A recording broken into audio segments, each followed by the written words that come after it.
The Radio Misfits Podcast Network. Hi there, and welcome to episode 25 of Planted with Sara. I'm Sara Payan, your host, and today we have Emma Chasen, cannabis educator and industry consultant at Eminent Consulting. So I am so excited to have you here today, Emma, especially because I always love to talk to people who, like me, have spent time behind the bar. Welcome. Thank you. Hi, Sara. I'm so excited to be here and chat with you as well. So one of the things that, well, actually, before we get into that, because I've been really excited to geek out with you because I love connecting with fellow educators. But first off, what was your first experience with cannabis and what drew you to working in cannabis? So my first experience with cannabis was in college. I had actually adopted a really kind of puritanical attitude in high school where I was like, no drugs, no drinking. I'm just fully focused in on my schoolwork and really with the motivation to get into Brown and just like, be that person. I always was like, I'd rather eat chocolate cake than take drugs, whatever, stupid. Chocolate is good, though. Into Brown, yes, it is. And it does give a certain kind of high if you're in the right situation. Sure does. But when I did actually get into Brown, I was able to kind of disrupt that negative stigma that I had held so true around people who use cannabis, people who use alcohol, just people who use any mind-altering substance. Because, here I was with some of the most brilliant people in the world, and most of them were consuming cannabis. And so that was my first kind of inclination that like, whoa, okay, what I kind of held to be true, it may not be true. And then I quickly joined an a cappella group, and I became just like really pretty enamored with this girl who she was a junior. So she was an upperclassman. I was a freshman, and she was brilliant, studying neuroscience, was going to get her MD, and she smoked weed all of the time. And as I started to kind of hang out with her, I really wanted to impress her. And so I teach me how to smoke. And so we went back to her dorm room one night, and she packed the bowl for me and did the whole thing. And I smoked with her, and I didn't get high that first time, but it definitely gave me the courage to act like I was high. So I was like, oh yeah, let's cuddle, whatever. We ended up making out, and the rest is kind of history there, where we dated for 2 years, and she was really the one who helped me kind of really reframe my idea around cannabis and my idea around psychedelics and just those classes of drugs as things that can be such agents for self-discovery and growth rather than, the negative kind of stigma that it just generates apathy and you lose yourself and you lose control, et cetera. And simultaneously, while I was having this kind of personal exploration, I was taking a freshman seminar called Botanical Roots of Modern Medicine, where we studied, the ethnobotany of different plants and the way that they were used in ritual and ceremonial contexts with indigenous peoples. And a lot of these plants were like ayahuasca, damiana. So, really psychedelic, mind-altering substances, and how, revered they were from a spiritual perspective and a physical, mental, emotional healing perspective. And that was kind of my jumping off point to say, I could actually study this. I could study plant medicine and its effects on people while also, diving into it on the personal side of things. Yeah, it's amazing what a Pandora's box it is when you open that. It's so cool that you got to go to school for that. They didn't have that kind of thing offered when I was first going to college. I went to school for theater and then later on for critical psychology, which actually that was helpful. But yeah, that's cool. Yeah, it was fun stuff. What got you into the dispensary? So when I graduated, I was working in oncology research, and I spent my entire life on the East Coast thus far. So born and raised New Yorker, then was up in Rhode Island for college, then stayed there to do oncology research with the medical school. And I just quickly found out that it was not for me. And at this time, I was thinking, okay, I'll kind of, take a gap year, maybe 2, before I go on to medical school and kind of pursue that, since I did also do pre-medical sciences in addition to my plant medicine degree. But while working in the cancer industry, just further became so in with Western medicine and its approach, and just, decided that this is not what I want to be spending my time doing. And so I took a big leap of faith and drove my car across the country to Portland, sight unseen, thinking that I was going to work there for a little while and then eventually go to naturopathy school and get my ND. And when I arrived there, it serendipitously kind of lined up that it was a month before the early onset of adult use sales in Oregon. So this was late August, early September 2015. And early onset of adult use sales was October. And so everywhere was hiring. And I thought, okay, you know what? Like, I need money. I need a job. Really, I wanted to be in cannabis research, but that didn't exist yet on the level where I could participate in it. And so I got a job at a dispensary. It thankfully happened to be a dispensary that took a really scientific approach to cannabis. That's awesome. Got hired for 12 to, yeah. It was lucky where I ended up. Got hired for $12.50 an hour. Was like, this is bullshit, but okay, I'll be here. I know that feeling. Like, find something better. And then I ended up staying for 2 years because I just loved it. I loved working with patients, and I loved the opportunity to really be able to study the plant, both, on my own through research and texts that I had read, but also by connecting with people across the counter. Yeah, I started working in cannabis at the end of 2012, and right around the time that you started was when I became director of education at Apothecarium. And when I looked, I didn't see anybody else who was doing that at that time because it was just so early, So it was mostly people who own the place, your buyers, your managers, and the people behind the bar. And then I remember, because every so often I would Google, because I'd be like, where are the rest of my people? And I found you, and I was like, somebody else. And you were the only other person besides me for the longest time that was a director of education. And I remember thinking back then that I wanted to reach out to you because of your background. I got into my work. I worked in civil rights before this. And when I was in my late 30s, I had stage 3 colon cancer. And my mom is actually a cancer researcher and an oncology nurse, hemonc nurse. So she told me, THC would help with my nausea. She'll always say, I never told you to use weed. I was thinking about Marinol, but Marinol was really disgusting. It really actually didn't help at all. It did the opposite.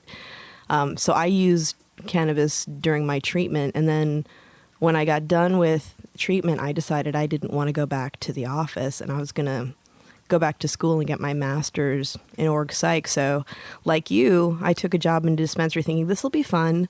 I told my CEO, I'm like, I'll stay for like 4 years while I finish, my degree and decide whether I'm going to go on to a doctorate program. And then I stayed because it was so fascinating. It's, and like you, I was really lucky to be at a company that was much more, I don't know, I guess just more professional and into the science, and really had a culture of compassion and respect. And I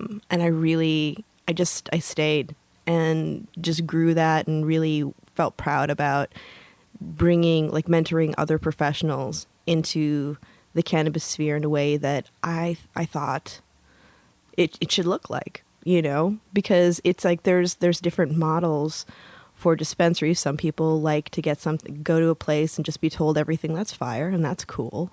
And then other people need a little bit more hand-holding, because I think people don't understand, if you look at a waiting room, well, not now because we're in a pandemic, but in the waiting room at a dispensary, how many different people from all walks of life are in there, and how very personal and emotional cannabis can be. So to have people working in a dispensary that can be that support system, and that vessel of knowledge for them is actually really important, especially for creating a safe container for experimentation. Absolutely. Oh, completely agree. And that was kind of my impetus in going to the owners of Pharma, the dispensary where I was at in Portland, acting general manager for a year, and saying, you need a director of education. Let me do that for you, because of the wide array of demographics that, we would see every day.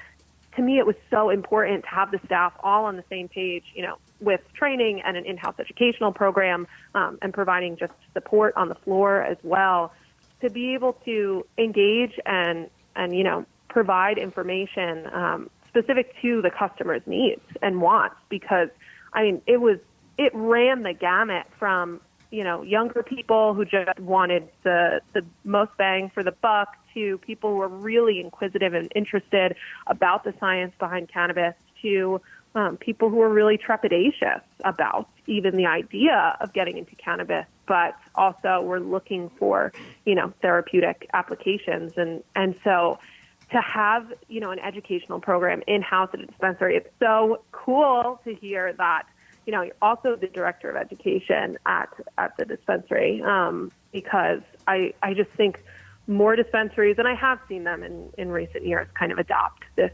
role, because I do think it's so crucial to just providing the best experience for the customers by educating the staff, who then educate the consumer market. Yeah, for sure. Yeah, since then I've switched to I'm the public education officer for Apothecarium, and my colleague does all of the inside training, because it has become, as we've gone into legalization, and people think, oh, well, legalization, that means that medical cannabis has gone away. But honestly, there are more people than ever before coming in looking for using cannabis for relief. They're just relieved that they don't have to have that conversation with their doctor.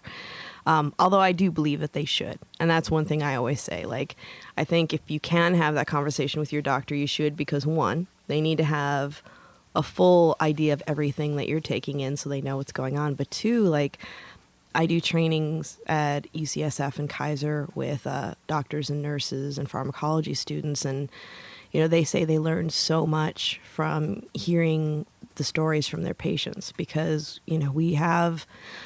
people will say, oh, there's not enough research. Well, you and I both know that there's a lot of research out there. It's just disseminating all of it. And I think part of what, with I'm tooting our horns on our behalf here for a moment, but, you and I have a lot of practical experience dealing with lots of different people. So we see a lot of patterns and anomalies that we can actually share in training so that people can be helped, because everybody's really different. We're walking chemistry experiments.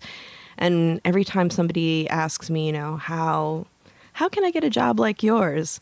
And I'm like, for me, I went from, middle management to $15 an hour. And I was really lucky that I was able to swing that, because, living in San Francisco, that's not the easiest thing. But it's, I feel like that was a huge part of an education, and also just kind of bringing me, grounding me, because I think when you work in an office, it changes kind of your state of how you're looking at things. But when you actually work because dispensaries are service industry, it kind of grounds you, gets you, seeing all different types of people. And a lot of people have an issue with that. It can be humbling for them, because we don't always treat people who work in stores very well. And I think that was one of the things, going back as an adult working in service, because when I was younger, I worked retail and stuff, and you just think, oh, that's just what you do till you do something better. And then you go back to it and you're like, no, I actually really like not being anybody's boss and doing my own thing. But people are kind of like, oh, you work in a dispensary, you must be a stoner, or you must not be educated. And that's one of the things that I feel like as a culture, we really need to dispel, is the elitism of people coming for a retail experience, thinking that the people that are helping them aren't smart, because I work with people with, not PhDs in cannabis, but, PhDs and masters, and they're all very, and even, I work with very intelligent people who aren't formally institutionalized. And it's one of those things that I think we really need to work hard to break the stigma on, because in addition to working in a dispensary being like, people say, oh, your job looks like it's so much fun. And it's like, yeah, when I was behind the bar, it could be a lot of fun, but it was also very emotional, and it could be really stressful, because for some people, you're the only person they get to talk to during that day. Mm-hmm. Yes. Oh, so many great points that you brought up there. I mean, I think that it is so important that, for people who are in our roles, I'll say that are in a more kind of executive point and an educational role, not only for, the community at large, healthcare providers, the general public, but also internally for the dispensary. I do think that it is important to always have that string of connection to that entry-level experience and to actually go through it ourselves, because it one allows you to connect with customers in a way that is vulnerable, in a way that allows you to be able to map trends of consumption, where cannabis is plant medicine. So scientific evidence and scientific research, that is awesome, but Totally. Also it is an incredibly subjective experience, considering the unique nature of our endocannabinoid receptor system, the unique nature of just our physiology, and the ever-changing and fluxy nature of that,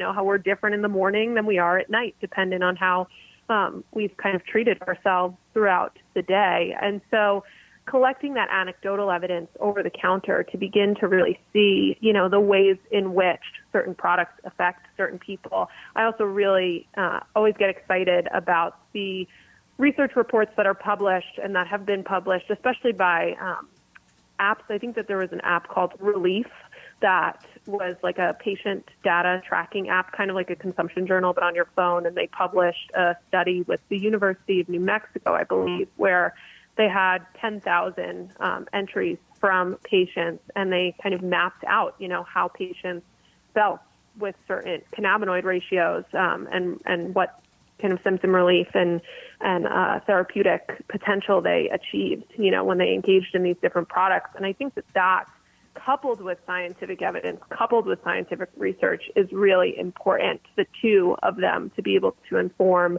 how we can continue to evolve this industry, not only from a product standpoint, but also from a patient care standpoint. And the best way to collect that information is behind the counter. And I do think that there is, this certain level of ego, this certain level of elitism.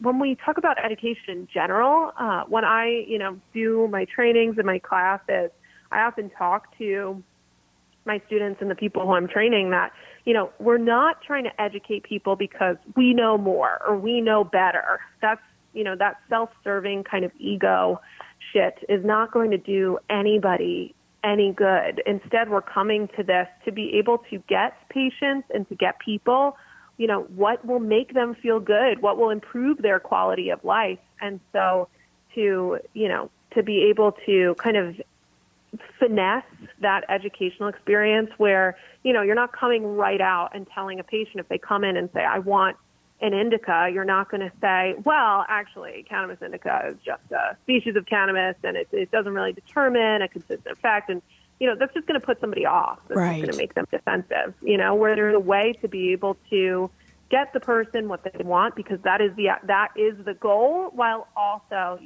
spreading information that does have scientific rationale and legitimacy behind it. And I do think, as you mentioned, that healthcare providers need to be a part of the conversation. And actually, I was just on a panel last week where we were talking about kind of, okay, if we do move forward with federal legalization, like what would we want versus what we wouldn't want? And one of the things that I said was a big want for me is to make sure to protect those healthcare providers from, losing their license if they're going to talk to their patients about cannabis.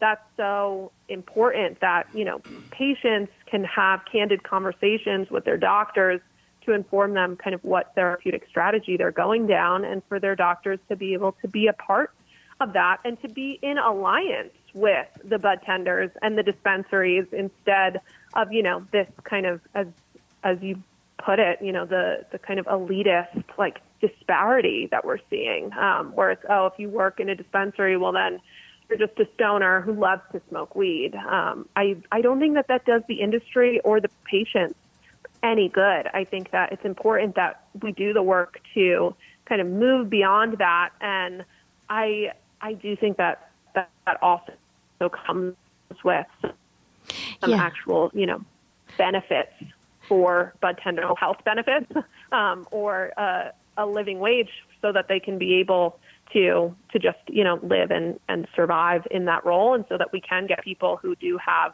that kind of educational attitude, and that hustle to be able to actually take on these roles, from a financial survival perspective. Yeah. Making them viable careers. That was one thing that as we started to grow, we were able to do, like offer people a living wage, 401k, benefits, all of that. And it's something that, awesome. And a lot of people aren't getting that. It's like and I see all the time on like LinkedIn, like why is there a high turnover in bud tenders? And it's like, well, it's just not sustainable if you're not supporting people. When we were talking about like federal law, one of the things that I've noticed when I've lectured in other states is, especially when they're putting together their programs, is that these policies aren't based on fact. They're based on, state culture, which is really strong. And you don't really realize it until you get into like the nuts and bolts of the policies of the individual states and stigma. And I feel like when we're hearing about some of the things that they're proposing on a federal level, I ask, I know a lot of people are, where are they coming up with this information? And are the people whispering in their ears the ones that have the most money but the least amount of education on cannabis? They're just worried about, making their money and going. And I don't know what we have to do. I'm not sure how to be able to get to, I know how to do the state level stuff, but on the federal level, it's like, how do we get the federal government to understand, to be able to have the wisdom to choose wisely knowledgeable people? I won't say experts, because like when somebody says that I'm a cannabis expert, I'm like, nobody is. We are all constantly learning. Yeah. That's a lot of pressure. But what do you think about, like, how do we approach it so that we're seeing more sound policy around this? Because even like with the stuff with this THC caps, it's like, come on now, let's not treat the public like they're babies. Let's actually, instead of putting all this money into policy around, like, say, New Jersey, where they're not allowing home grows, and that's bullshit. Mm-hmm.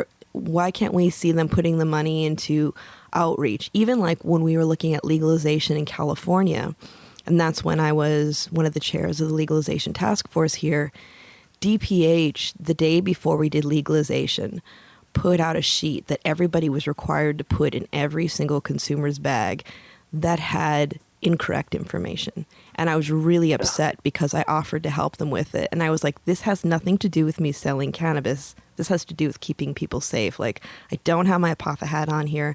I'm doing this as, a patient advocate. And the government does not like to listen to people in the cannabis industry unless they're corporate with deep pockets. Yep. And it sucks. I mean, American capitalism sucks. For real.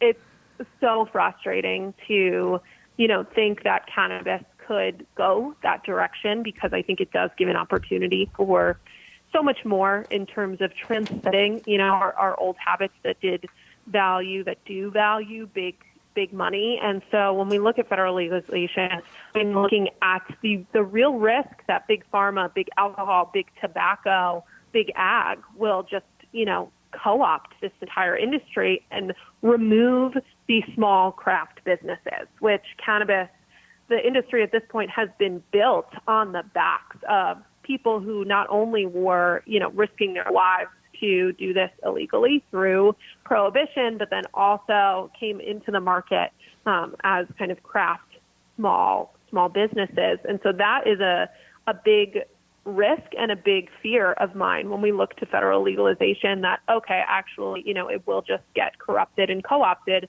by, big corporations that, as you said, don't really know how to handle this and aren't going to be listening to people who don't have billions of dollars to throw into lobbying efforts. I do think that, the National Cannabis Industry Association and other, state-specific cannabis associations do as good a job as they can at lobbying and trying to pass some legislation for the cannabis industry. Like, for example, the Safe Banking Act, where we need safe banking for the industry to be able to grow. As I mentioned, we need to protect healthcare providers and allow them to actually speak about cannabis without fear of losing their license. I do think that we need, universal standard operating procedures among analytical labs, so they're not taking on private SOPs that are then causing this 10% variance among lab data.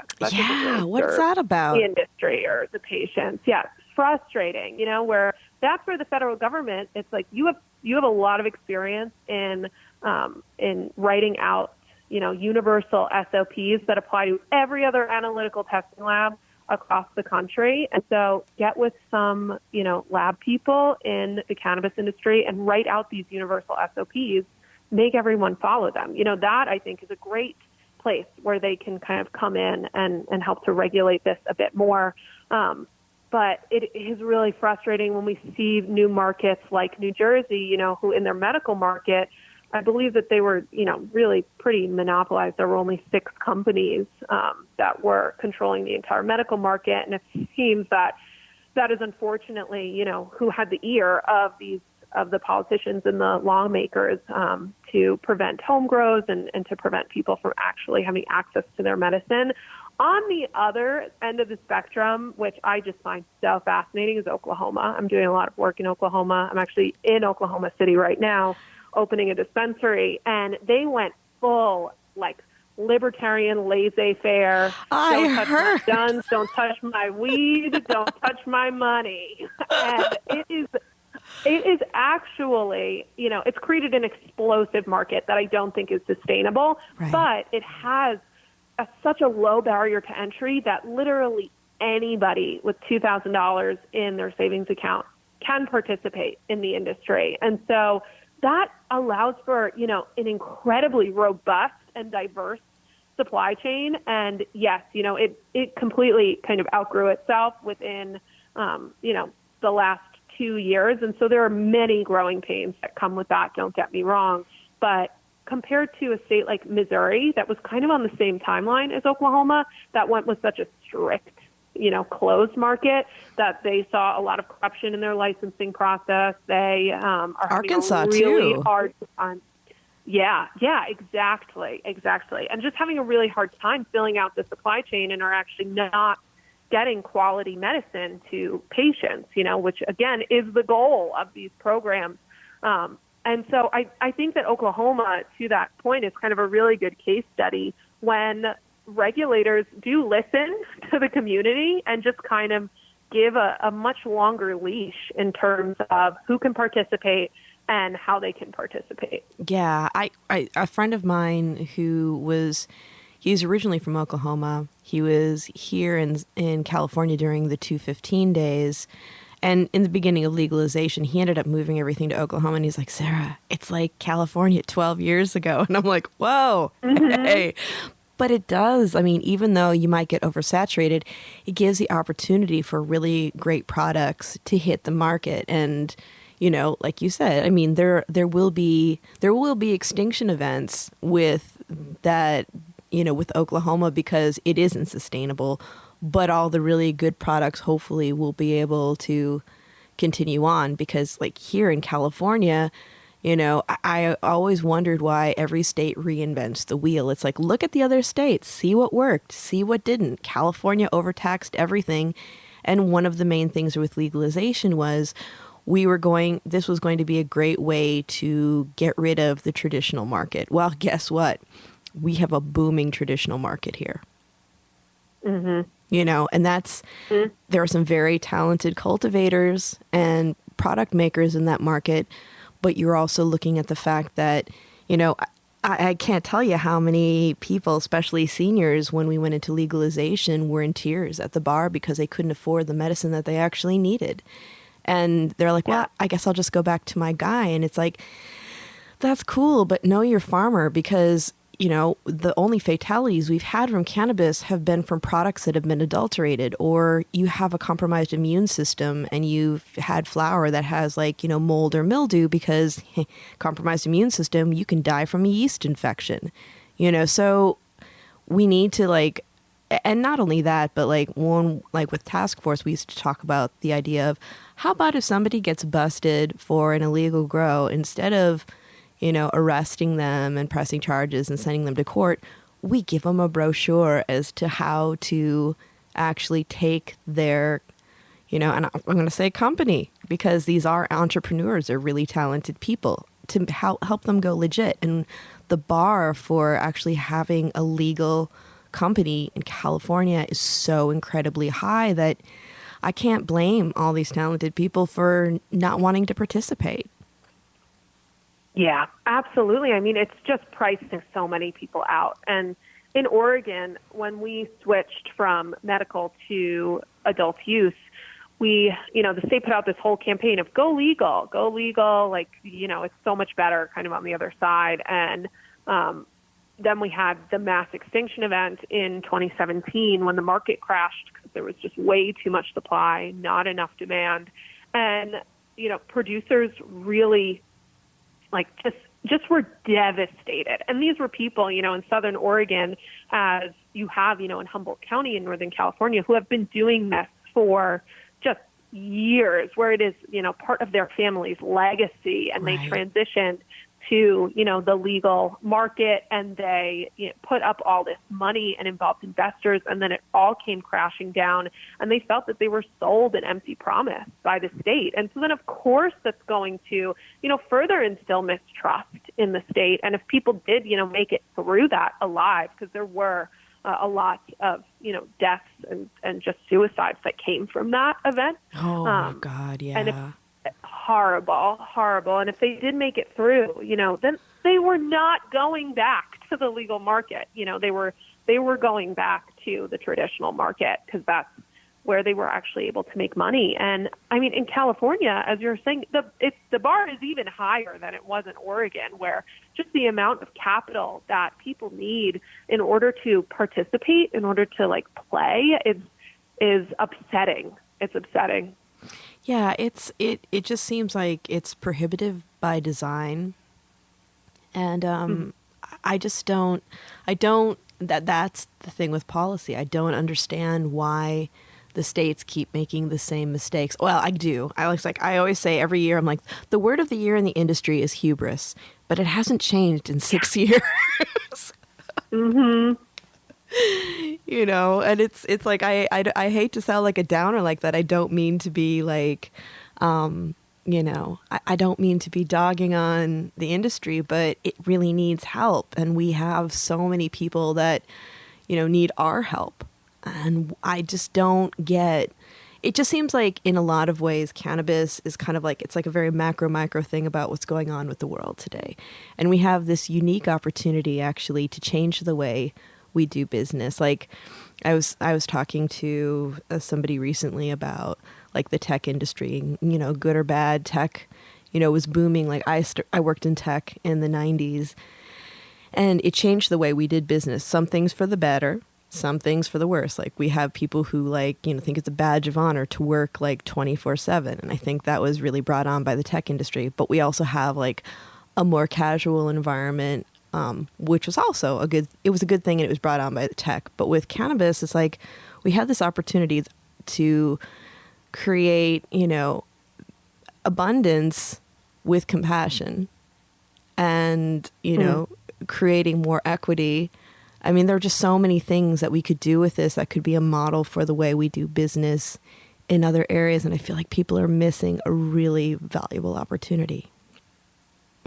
Completely.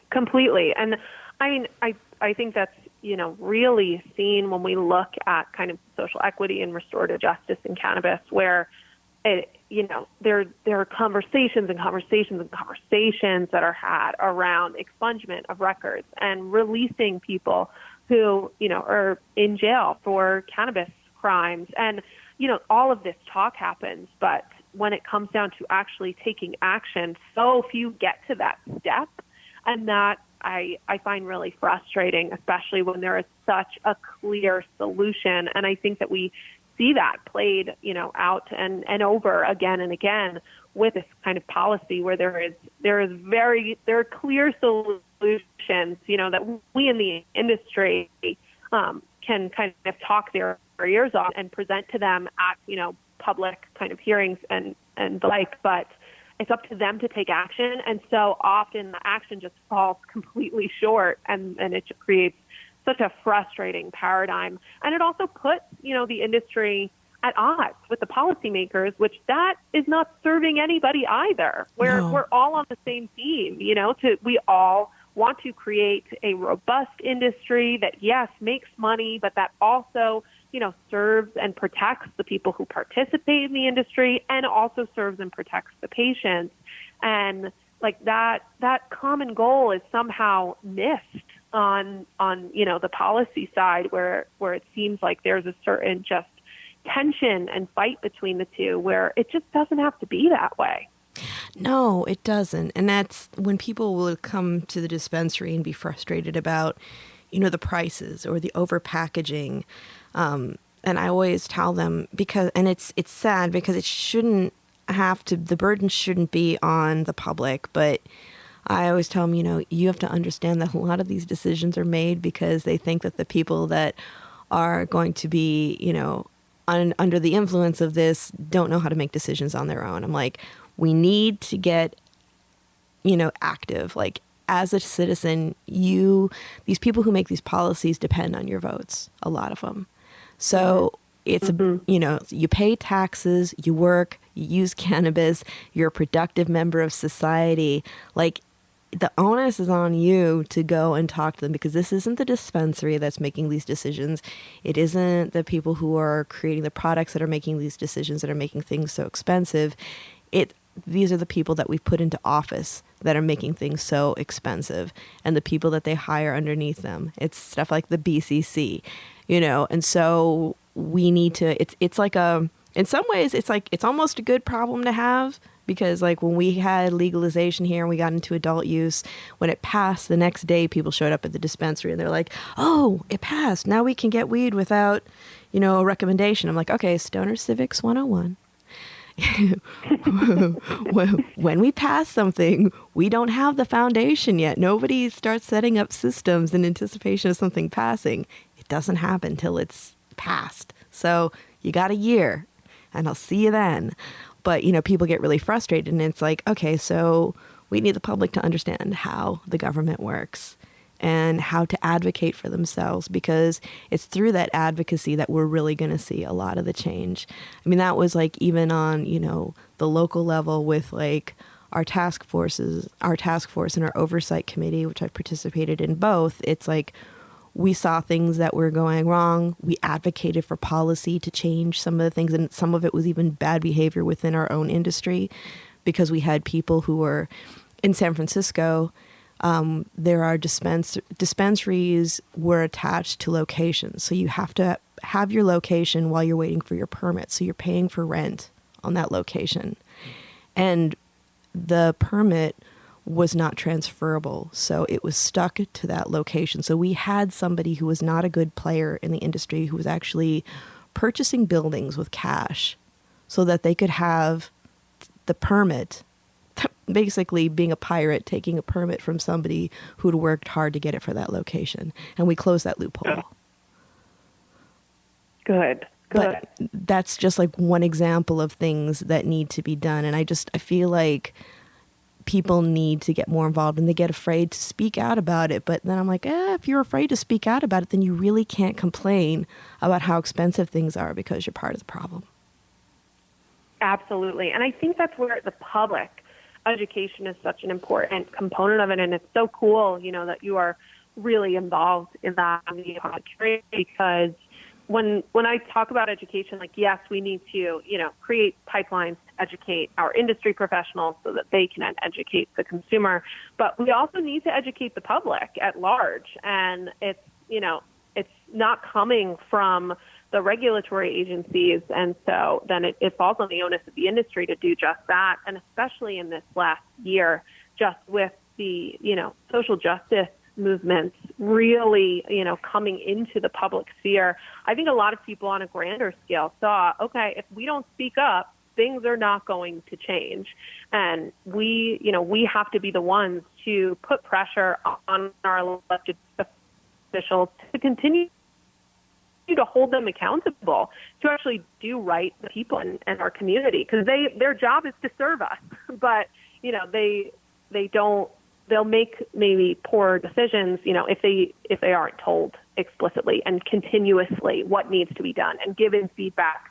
And so I completely agree with you that public involvement is so important in being able to just push for smarter change. Well, and in the vein of pushing for smarter change and educating, I wanted to ask you about what you're doing now, because I know you have a consulting group, but there's consulting in the industry for so many different things. So I know our listeners want to know what projects you're working on now and just what you're doing.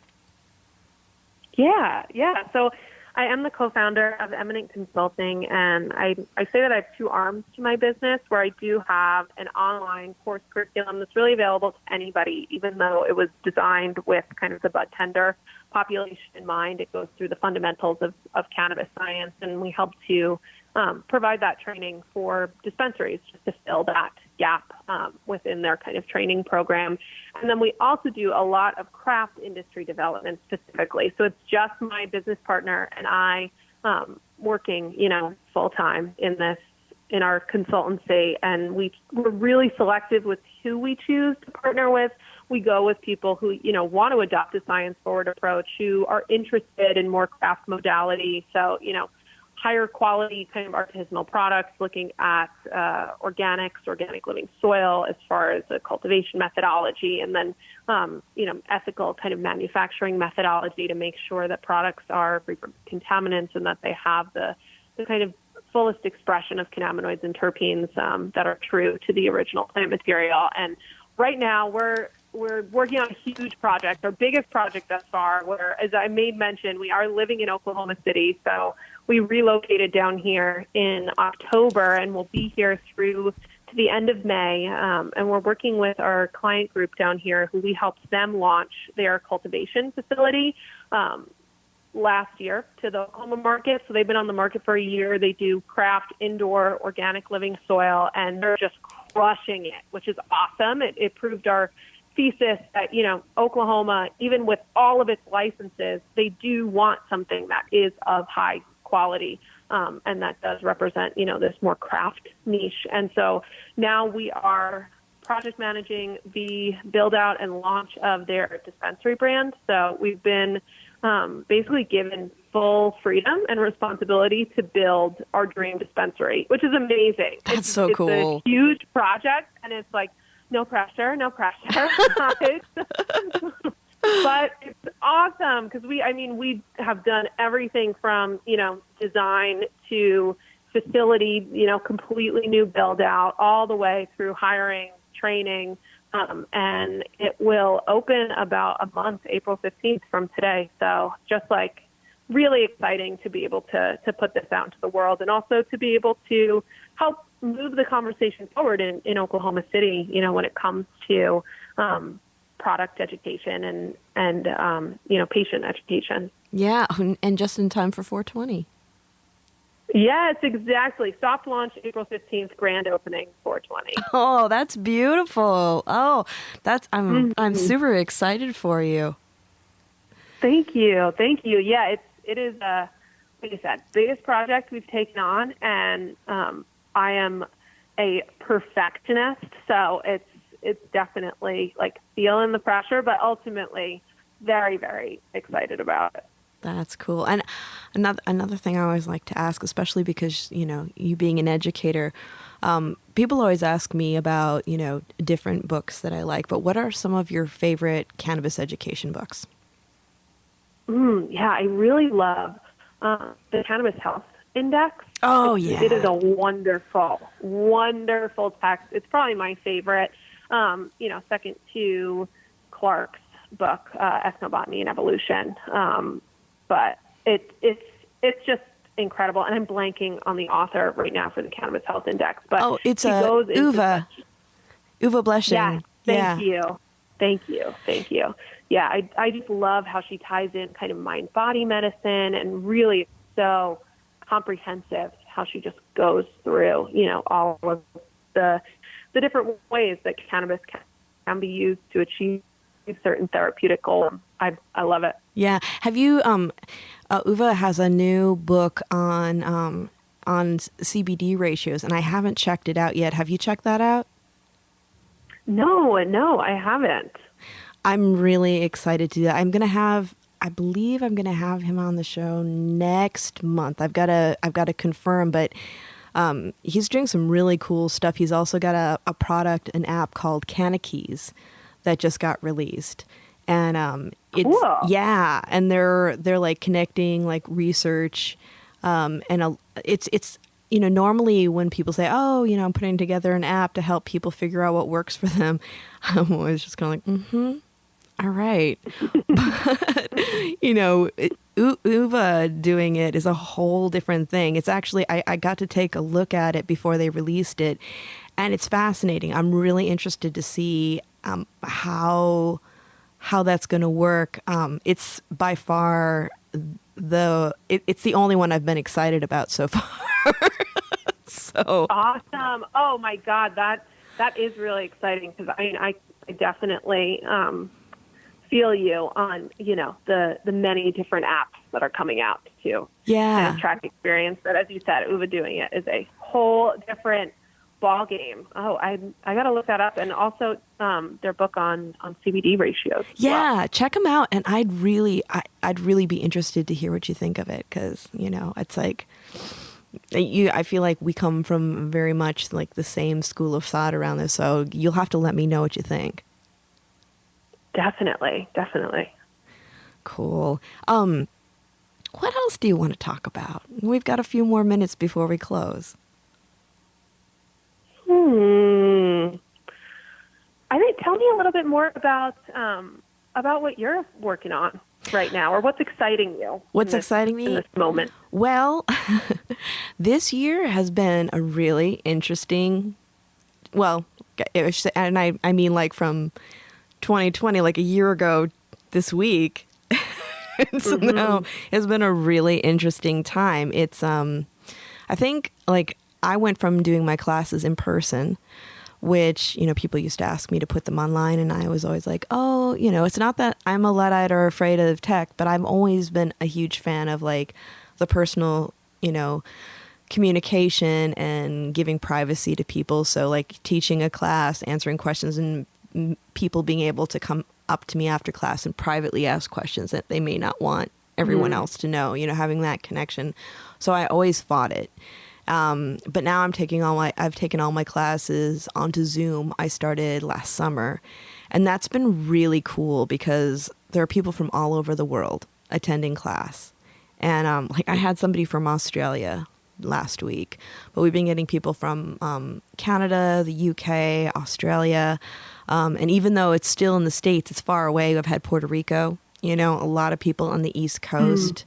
And I'm really excited about just all the states that are starting to open up towards it. But we have a lot of work to do to erase the stigma, because I think for educators like you and me, it's one of the things is we erase the stigma of the past, but we also, because of the boom in cannabis, there's a lot of false promises that are being made around how it works with your body, particularly with CBD. And I'm not knocking CBD because it's wonderful. My body's totally built for it, but there's a lot of things to take into consideration. Like doctors always recommending CBD, but not understanding the interaction with cytochrome P450 always throws me for a loop. I'm like, when I say that to them, they're like, oh, had no idea. I'm like, yeah.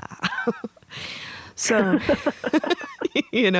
that kind of stuff. So just like this year has been a year of nimbleness and really kind of, I've always been more of a low key educator. And so being forced to put everything out in the ether, whether it's my Zoom classes or doing IG lives, I'd been doing the podcast already. But just really figuring out how to get to a larger audience so that wherever they go, they're educated and prepared to make, empowered decisions for themselves.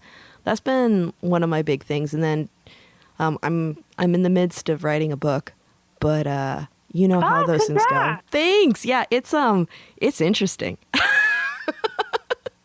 It's like it's an interesting thing because so many people are coming out with books, and I just like people have been. My editor has been after me for a while to do something, and I've been going like, I don't know.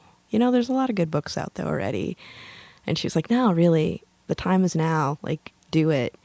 And so I think it's one of those processes, and I think as women too, we get like some of that imposter syndrome stuff where you're like, should I do it? Totally. Is it needed? And you've got everybody being like, do it. That's exciting. So that's been like, I think this past year has been very introspective and then also very much like pushing myself forward because I'm an ambivert more towards the introvert side. So like, I've never been about like the story being about me. I'm always more interested in what other people are doing and just communicating with them. So that's been a really interesting thing. And just being able to partner with other people in the industry that I respect and believe in and working, just on little projects or even like with Mara Gordon last spring, we did a series of Zoom education presentations where we had people, ask questions, and it was just really nice to be able to do that, but also to be able to partner with a friend and connect with them because we're all so separated right now. So that's been really my big thing, and just the whole like shifting to, if instead of working, in the dispensary or an office, like doing it all from home. I have 2 ring lights now. I feel on your way to a production studio. Oh man, that's what it kind of feels like that. Yeah. But it's it's cool. It's really interesting to see, and it's also just been kind of a year of observation to kind of see like who actually can make it through this and who is not in a Schadenfreude sort of way, just a very objective, just kind of like taking a look at it, because I've always been about, either trends or patterns and just kind of observing that, because I think especially like with everybody at home, it's like the people who have stuff to do haven't stopped having stuff to do. And I have an immense amount of compassion for people who are really super social and haven't been able to go to any cannabis events, because I'm kind of the opposite. Like, I've been getting a little bit of cabin fever lately, but for the most part, like, I'm built for quarantine. Honestly. I feel you. I have actually been really grateful that I don't have to go to any events. I'm definitely somebody who has more of that like homebody, love the coziness of my home. And I always love, when I get there and when I'm connecting with people and having conversations, I really do enjoy it. But Right. It's always that kind of like lead up to just getting out and going where I'm like, oh, I just would rather not. Yeah. I just would rather not. So I hear you on, feeling filled up, by being at home most of the time, where it's really okay. It's not a big deal, but I do also credit, as you're saying, kind of that feeling of satisfaction with still being able to work. If I wasn't working right now, or if I wasn't doing things or being productive in that way, I think that my kind of internal weather system would be totally different than where I'm at right now. Yeah, that's it. And I think for me, like with the podcast, it's been nice because I love one-on-one or small group conversations. Like I do like going to events, but I'm always really depleted when I'm done. But if I get a couple of good like intimate conversations with people, I'm like, I feel fulfilled. But, Yeah. don't throw me in with a group of people and expect me to like, I'm not a wallflower, but you're not going to see me flitting from person to person. Like I have a friend who's extraordinarily outgoing and a total connection maker. And I'm like, show me your magic. Yeah, it's a talent. It really is a kind of like, it's such a spark in people that I do so admire. But I'm right there with you that if you throw me into a group, most likely I'll spend my time observing and listening and collecting information. Yeah. I won't really participate as much. But then, one-on-one or all group, then totally, I can kind of come alive in the chatty zone. But in a larger setting, I'm much more interested in just listening to other people and kind of observing and collecting the different information that people throw out there. Yeah, I think that you get a lot from that. It's it's one of those things where it's like knowing when you want to contribute, knowing when you want to step back and take it all in. And that's something like that I used to be really hard on myself about, because like, you need to jump in there and do more. And it's like, well, I am doing something. Like I am actually participating, but I'm taking things in too. So like a friend of mine once said, when you say something, I know you're not just talking to talk because you're a woman of few words, although you wouldn't know this with the two of us talking today. But there you go, a one-on-one conversation where, I've been really looking forward to talking with you. And, so we had a lot to say to one another, and that's a whole different ball of wax. Yes, it's different just energetically too. I think when you just like feel kind of the space, at least in the way that, I feel in those spaces. And I always, I'm very cognizant that when I do speak and when I do say something, I want it to be meaningful, and I want it to not, pack a punch, but I do want it to resonate in a way where I'm not really interested in just filling the air with chatter. And that's why one-on-ones are so cool to me, because it's a volley back and forth where you can not only learn so much about somebody else, but you can also really share, more vulnerably, I think. Yeah, I love that. I'm really like, it's nice because there's so many wonderful people in our industry. I am always a big fan of making genuine connections with people where it's like, we may never work together, but I'll always be happy to see you, because it's not necessarily about the work. It's about our shared passions.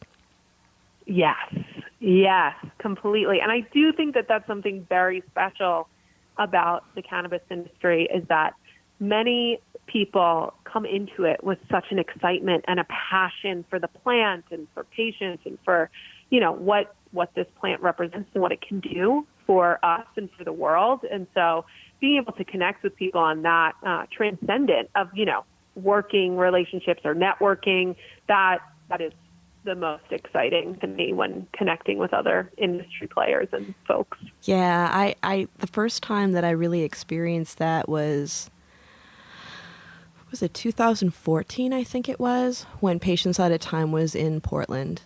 And that was my first conference. I ended up presenting the next year, I think. God, the time flies. I have no concept of time anymore. I always have to look. I know.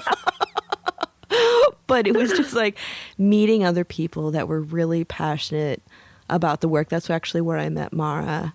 And I met some amazing activists that have been doing the work long before I ever was in this field. And just really making those connections and feeling like the passion, but also like the deep, rich history, and just really honoring that. And I really like that. And hey, I love Portland. It's a beautiful place. It is. Oh, I miss it right now. Being out in Oklahoma City, I definitely miss the vibrant greens. We're pretty beige here right now. Great, really, really tucked into the Great Plains. But it only kind of furthers my appreciation for the PNW and just how special special it is. Oh, it totally is. It's one of those places where my husband and I have talked about the Oregon area living. He's retired now, but he's a touring musician, and so he spent a lot of time in Portland, and his old bandmate. Well, they still play together, but it's only occasionally. I call him his work husband. He lives in Portland, and so we keep thinking, when all this is done, we'll get in the car and we'll do a road trip, because it's just those are the things that I miss. I miss road trips, and being that we're in the Bay Area, we're so lucky with all the things we have. Once a month, we'd usually go somewhere in wine country, even if we didn't get a lot, just pack a picnic lunch and get a bottle of wine and just take in the air and relax. It's like a little mini vacation. So we have a week off this month, and we're like, what are we gonna do? I guess we'll cook food and. Oh, that's so fun! We find those moments to get out of the house and just go into nature and just be with each other. That's nice. It is nice. It is nice. It just would be. I can't wait for the day where we can actually decide whether we're going to do a staycation or we're going to fly somewhere. I'm super excited. Yeah, to have that option again, we'll definitely look forward to that point. Oh, totally. Oh, and also because we are getting close to our we hit the 1 hour mark, Emma. So for our I know we could talk a lot longer, I'm sure. For our listeners, how can they get a hold of you through websites and social media? Yeah, so you can find my company, Eminent Consulting, at eminentconsultingfirm.com. And then for me, you can find me on Instagram at Emma Chasen. Awesome. Emma, it's been a pleasure. For listeners who want to follow Planted on social media, we are on Facebook, we are on Instagram, and we are on Twitter, and it is just Planted with Sara. The website is www.plantedwithsara.com. You can also find us on our parent network, which is Radio Misfits Network. There's a lot of other great podcasts on there for you to check out. We're also on Pandora, Spotify, Google, Apple, Amazon, TuneIn, and Stitcher. So basically anywhere that you listen to your favorite podcasts, and we hope that Planted is one of them. Emma, a pleasure. I just really, really was looking forward to speaking with you, and I really hope to continue the conversation. And hopefully we can have a smoke in person one of these days. That would be so fun. I look forward to that day when we can chat. Thanks so much, Sara. It's been a real pleasure to get to chat. Oh, yeah, me. Oh, likewise. And for our listeners, I think I've mentioned this the past few episodes, but we are 2 episodes a month now. So tune in for our next episode. And until we meet again, take care of yourselves. It's a crazy world out there, so be good to one another. And until next time,